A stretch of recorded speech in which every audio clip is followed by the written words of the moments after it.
Machine learning.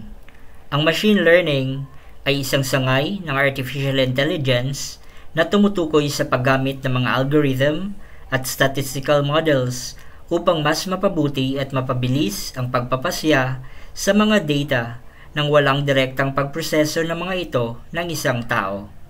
Ito ay ginagamit upang matukoy ang mga pattern at prediction mula sa mga data at naglalayo na magbigay ng mas malawak na kaalaman tungkol sa mga konsepto na hindi gaanong natukoy ng mga tradisyonal na paraan ng pag-aaral.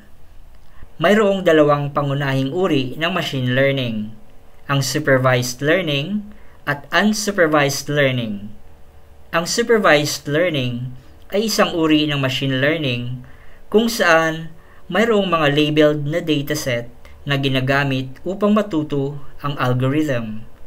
Samantala, sa unsupervised learning, wala itong mga labeled na dataset at nagsisimula ito sa pagtukoy ng mga pattern at estruktura sa mga datos. Ang machine learning ay ginagamit sa maraming larangan tulad ng healthcare, finance, e-commerce at marketing. Halimbawa, sa healthcare, ginagamit ito upang matukoy ang mga pattern sa mga electronic health records at makapagbigay ng mas mabisang mga diagnosis at paggamot.